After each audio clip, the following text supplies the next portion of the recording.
ஆசாரியனுடைய மகன் தான் என்ன செய்யணும்? ஆசாரியத்துவத்தை செய்யணும். இது ஆசாரியனுக்கு மேல விழுந்த நித்திய கட்டளை அப்படின்றது. இதை யாரால என்ன செய்ய முடியாது? மாற்ற முடியாது. ஆனா நீங்க ஏலியினுடைய கதையை நீங்க பாருங்க. ஏலியினுடைய பிள்ளைகள் தான் அப்ப ஏலியினுடைய அடுத்த ஸ்தானத்தில் என்ன செய்யணும்? வரணும். ஆசாரியன் தான் ஆசாரியத்துவத்தை, ஆசாரியனுடைய பிள்ளைகள் தான் ஆசாரியத்துவத்தை கண்டினியூ செய்யணும்னா யார் தான் செஞ்சிருக்கணும்? ஏலியினுடைய பிள்ளைகள் தான் செஞ்சிருக்கணும். ஆனா கர்த்தர் ஏலியினுடைய பிள்ளைகளை தேர்ந்தெடுக்கல. கர்த்தர் யாரை தேர்ந்தெடுத்தார்?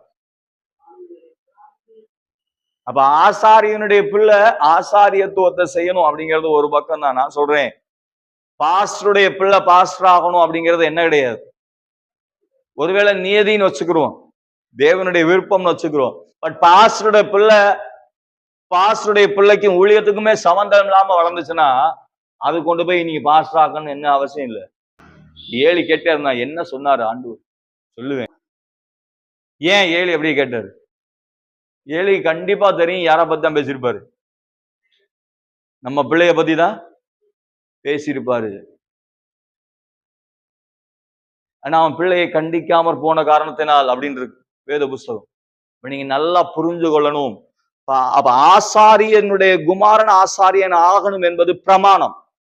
ஆனால் கர்த்தர் சில நேரத்தில் என்ன செய்யறாரு அப்படின்னா, ஆசாரியனுடைய மகன் தான் அந்த காரியத்தை திருப்ப செய்யணும் என்பதை கர்த்தர் என்ன செய்யறது இல்லை, விரும்புகிறது இல்லை. கர்த்தர் யாரை தேர்ந்தெடுத்துட்டு போயிடுறாரு? இன்னொரு நபரை தெரிந்தெடுத்துட்டு போயிடுறாரு. சோ அப்ப அதனால கொஞ்சம் வேத புஸ்தகம் கொஞ்சம் நல்ல ஒரு விரிவான ஒரு கண்ணோட்டத்துல நம்ம என்ன செய்வோம் பாப்போம்.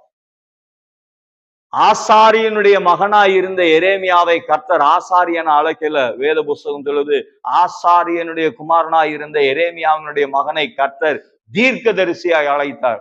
The official is changed. அங்க என்ன நடக்குது?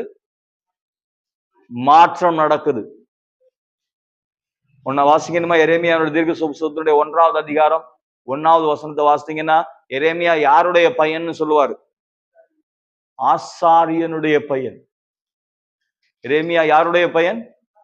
அவர் எரேமியா அப்ப யாராதான் இருந்திருக்கணும். ஆனா கர்த்தர் எரேமியாவை யாரா இருக்கணும்னு விரும்பினாரு. God change. ஆண்டவருக்கு ஒரு மாற்றம் தேவையானால் நீங்களும் நானும் அதற்கு என்னதான் செய்யணும்?